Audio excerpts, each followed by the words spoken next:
Hello guys and welcome back to my channel Rakai vlog. আশা করি তোমরা যে যেখান থেকে আজকের ভ্লগটা দেখছো সবাই খুব ভালো আছো, সুস্থ আছো। আমরাও সবাই খুব ভালো আছি, তাই নিয়ে চলে এসেছি সুন্দর একটা ভ্লগ।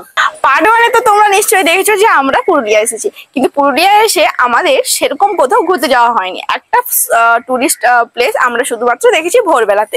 সবাই রেডি হয়ে গেছি, এখন সকালের ব্রেকফাস্ট সেরে আমরা আর কি এখন এখানকার সাইট সিইং করতে যাব। তো চলো, আশা করি তোমাদের ভালো লাগবে। আর চলো তাহলে, তো এখন সবাই যে যার মতো করে ফ্রেশ হতে গেছে। সত্যি কথা বলতে আমাদের প্ল্যান ছিল যে আমরা হোলির সময় আসবো বা কিছু, কিন্তু ওই সময় এইসব জায়গায় এতটাই ভিড় ভাট্টা থাকে যে আসা হয়নি। তবে পলাশ ফুলটা আছে, একটু একটু কমে গেছে, তোমাদের সাথেও শেয়ার করছি। আর আমরা আছি একটা হোমস্টেতে, তো চলো সেই হোমস্টেটা এক ঝলকে তোমরা দেখে নাও।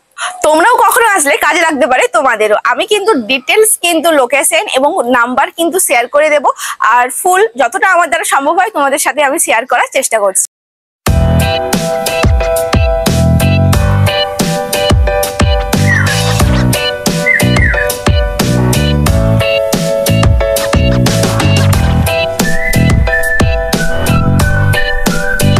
বসন্তকাল থাকার কারণে আমাদের হোমস্টেটা পুরোটাই কিন্তু পলাশ ফুলে রাঙা ছিল। এছাড়াও কিন্তু চারিপাশটা সবুজ গাছগাছালিতে ভর্তি ছিল, আর তার পাশেই ছিল বাঘমুন্ডি পাহাড়। হ্যাঁ, আমাদের হোমস্টের নাম রয়েছে আরণ্য। আর এই আরণ্য হোমস্টেতেই আমরা আর কি লাস্ট একদিনের জন্য পুরুলিয়া থেকে ভ্রমণ করব। আমরা সবাই জানি পুরুলিয়া লাল মাটির দেশ, আর সেইখানে এসে এত সুন্দর একটা মাটির গন্ধ পাবো না তা কি করে হয়। যদিও বা পাহাড়ের একেবারে প্রান্ত দেশেই ছিল আমাদের এই হোমস্টেটা, তবুও এত সুন্দরভাবে এই চারিপাশটাকে এনারা ফুটিয়ে তুলেছেন এনাদের হাতের কাজে, যে না দেখলে সেটা বোঝা যাবে না। চারিপাশে নানা রকম গাছগাছালি আর সুন্দর হাতের কাজে পরিপূর্ণ। আর এখানে বিভিন্ন রকম রুম রয়েছে, তোমরা তোমাদের পছন্দ মতো রুমে থাকতেই পারো। তবে এখানে রুমগুলোর নাম আবার ভারী মজার। কোনোটা নদ নদীর নাম, কোনোটা আবার ভগবানের নাম, আর কোনোটা ফুল ফলের নাম দিয়েও শুরু হয়েছে। রয়েছে বিশাল বড় একটা এরিয়া, যেখানে তোমরা সারা দিন বসে থাকলেও বোর হবে না। এছাড়াও গ্রাম্য প্রকৃতিকে তুলে ধরার একটা যেন অনবদ্যই চেষ্টা করেছেন এখানকার মানুষজনেরা। এই বড় গাছটার নাম কি সেটা আমি জানি না, তবে এই গাছটার নাম এনারা রেখেছেন কুসুমকলি। ভারী মজার আর ভারী মিষ্টি, তাই না? এছাড়াও তোমরা সামনেই এইরকম সুন্দর দৃশ্য দেখতে পাবে। এনারা নিজেরাই চাষ করে থাকেন গরু, আর হ্যাঁ, এইরকম ছোট ছোট মুরগি। কত সুন্দর, তাই না? একেবারে গ্রাম্য প্রকৃতি যেন হাতের কাছেই ধরা দিচ্ছে।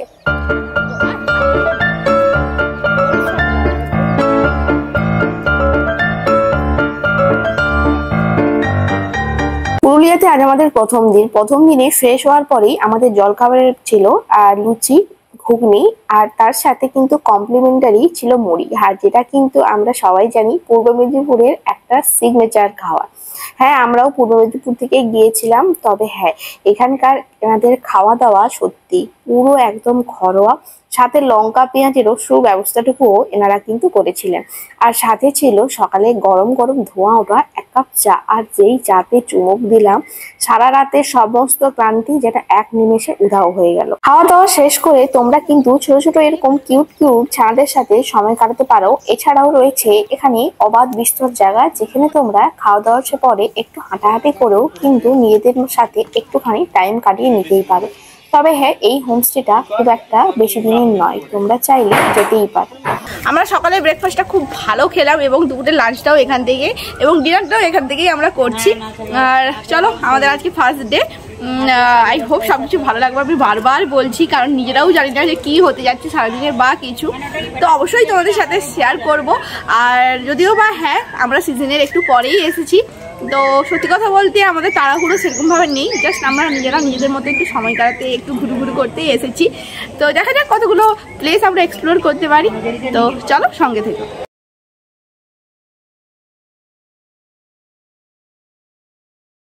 শুধু তাই নয়, এখানে রয়েছে বিভিন্ন রকম অ্যাক্টিভিটিস। হ্যাঁ, যদি তোমাদের সাথে থাকে ছোট ছোট কচি কাঁচা, কিংবা নিজেরা যদি একটু বাচ্চা হতে যাও, তাহলে কিন্তু অবশ্যই তোমরা কিন্তু এইরকম দোলনায় চড়ে কিছুটা সময় কাটিয়ে নিতেই পারো। হ্যাঁ, আমাদের হাতেও বেশ কিছুটা টাইম ছিল, সেই জন্য খাওয়া দাওয়া শেষ করে আমরাও একটুখানি কিন্তু দোলনা চড়ে নিচ্ছিলাম সবার আস্তে আস্তে। তো আমরা তো বেরিয়ে গেছি, আর এখন আমরা আপার ড্যামে এসেছি। তো পুরুলিয়ায় তো আপার ড্যামে সবাই কম বেশি আসে, তো চলো গিয়ে দেখা যাক কি ব্যাপার। আমাদের হোমস্টে আরণ্যক থেকে বেরিয়ে কিছু দূর এসে আমরা কিন্তু পৌঁছে গেছিলাম লোয়ার ড্যামে। হ্যাঁ, প্রথমেই আমাদেরকে লোয়ার ড্যাম দাঁড় করিয়ে দিয়েছিল। তারপরে লোয়ার ড্যামের চারিপাশটা একটু ঘুরে দেখলাম, বেশ ভালোই লাগলো। বসন্তকালে এসেছি, সেই সাথে সাথে এখানকার আবহাওয়াটা আমরা খুবই ভালো পেয়েছি, সেটা তো আমি তোমাদেরকে বললাম। তবে এইটাই আর কি লোয়ার ড্যাম, আর এই পর্যন্ত যাওয়া যায় না। তো যাই হোক, সবাই আর কি আমরা এখান থেকেই দেখছিলাম বিভিন্ন রকম এখানের দৃশ্য। আর সত্যি এখানে আমাদের ওয়েস্ট বেঙ্গলের মধ্যে যে এত ভালো ভালো জায়গা রয়েছে, না আসলে হয়তো জানাই যায় না। তো অবশ্যই তোমরাও এক্সপ্লোর করো। আর তারপরেই আমরা চলে এসেছিলাম যে আপার ড্যামে।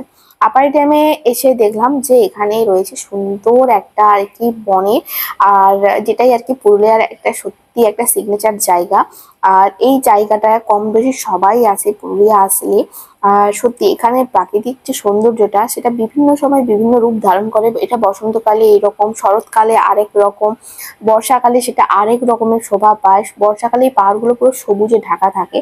তো চলো, আর এখানে কিছু একটা প্রজেক্টের কাজ চলছিল আপার ড্যামে, সেই জন্য আপার ড্যামের জলটা তখন অনেকটাই কমে গেছিল। তবে রয়েছে বিশাল কিন্তু জায়গা জুড়ে এই আপার ড্যামটা। আর ঠিক ওই প্রান্তেও রয়েছে কিন্তু পাহাড় ঘেরা বন।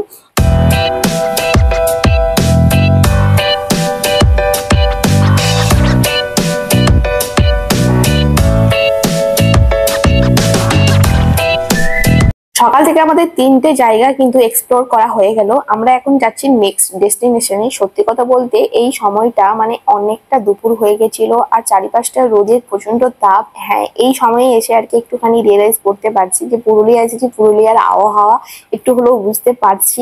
প্রচন্ড রোদের তাপ, আর দুপুরবেলাটা একটু আর কি কষ্ট হচ্ছিল। তবে যদিও বা আমরা এই সময় গাড়ির ভেতরেই ছিলাম, কিন্তু যখন গাড়ি থেকে নামছিলাম তখন একটু আর কি কষ্ট হচ্ছিল। সেই জন্য আর কি খুব একটা বেশি আর কি এই সময় আর কি থাকবো না, এরপর আর কি চলে যাব দু একটা জায়গা দেখে। তো আমরা এখন ময়ূরকণ্ঠী পাহাড়ে চলে এসেছি, মানে যাচ্ছি আর কি। তো সামনে এরকম অনেক রকমের দোকান আছে, খাওয়ার দোকান, কোল্ড ড্রিঙ্কসের দোকান, চিপসের দোকান, আর এছাড়াও এখানে ফ্রেশ ফ্রেশ শশা কাটা বিক্রি হচ্ছে। তো মোটামুটি এখানে অনেক কিছুই পাওয়া যায়। আবার এখানে হ্যান্ডমেড জুয়েলারির দোকানও রয়েছে।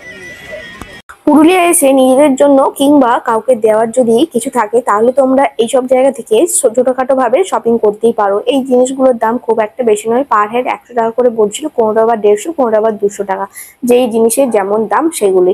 আর এগুলো আর কি এনারা হাতেই আর কি তৈরি করে থাকেন বললো। এছাড়াও এখানে রয়েছে নানা রকম টুপির দোকান, নানা রকম কাঠের ছোট ছোট জিনিস। আর হ্যাঁ, অযোধ্যা পাহাড় ঘেরা যেহেতু, সেই জন্য অযোধ্যা পাহাড়ে লেখা বিভিন্ন রকম কিন্তু আইকনিক জিনিস পাওয়া যাচ্ছিল। তবে হ্যাঁ, এখানে দামটা একটু বেশি বলছিল এইসব জিনিসপত্রগুলোর। তবে যেখানেই যাচ্ছিলাম তবে ওই অযোধ্যা পাহাড় লেখা এই জিনিসগুলোই আর কি ছিল। আর চলো, এখানে একটা কাঠের চিরুনি আর কি দেখতে পেলাম, বেশ ভালো লাগলো। এছাড়াও এই যে বিভিন্ন রকম জিনিস, যেগুলো ছোট ছোট জিনিস, যেগুলো তোমরা কাউকে গিফট করার থাকলে করতেই পারো। এছাড়াও এখানে এই যে মুখোশ রয়েছে, মানে ছৌ নাচের বিভিন্ন রকম মুখোশ রয়েছে। তবে হ্যাঁ, অবভিয়াসলি এনারা তো সারাদিন কষ্ট করে বসে থাকেন, এনাদেরও একটা প্রাপ্য একটা জিনিসের একটা মূল্য তো দিতেই হয়। তবে এই জায়গাটায় ময়ূরকণ্ঠী পাহাড়ের দাম আমার খুব একটা বেশি লাগছিল না। তবে এরপর আমরা যে ডেস্টিনেশনে যাব, সেই ডেস্টিনেশনে অনেকটাই আর কি দাম আর কি বলছিল। আর যদিও বা এখানে মুখোশ কেনার জন্য প্রপারলি একটা জায়গা রয়েছে, মুখোশ গ্রাম বলে, আর সেই জন্য ওখান থেকে আর কি গিয়ে নিলে সব থেকে বেটার হয়। ময়ূরকণ্ঠী পাহাড়ে উঠতে গিয়ে দেখছি কত মানুষজন এরকম পলাশের মালা পরে নামছেন, ফটোশুট করছে। আর এখানে দেখো, এখানকারই মানুষজন নিজের হাতে বানিয়ে এখানে পলাশের মালা বুনে বিক্রি করছে, বেশ ভালো লাগছে। আর ওখানে একজন ছোট ভাই ছিল, সে আর কি কাঁদো কাঁদো মুখ করে বলছে, দিদি নিয়ে এলাম। ময়ূরকণ্ঠী পাহাড়ে উঠছি, আর প্রচন্ড রোদের তাপ এখানে। তবে ওইটা ভালো পেয়েছি আমরা। তো উঠতে উঠতে দেখলাম যে ওখানে আর কি পলাশ ফুলের মালা বিক্রি করছে, বললাম নিয়ে নেই, মানে ভালো লাগলো দেখে। আর সবথেকে বড় কথা যে ওরা যে নিজের হাতে বানিয়ে বিক্রি করছে, তো এই জন্য ওদেরকে একটু সাপোর্ট করার জন্য ভাবলাম নিয়ে নেই, 10 টাকা করে। তো নিয়ে নিলাম, আর একটু পরেও নিলাম।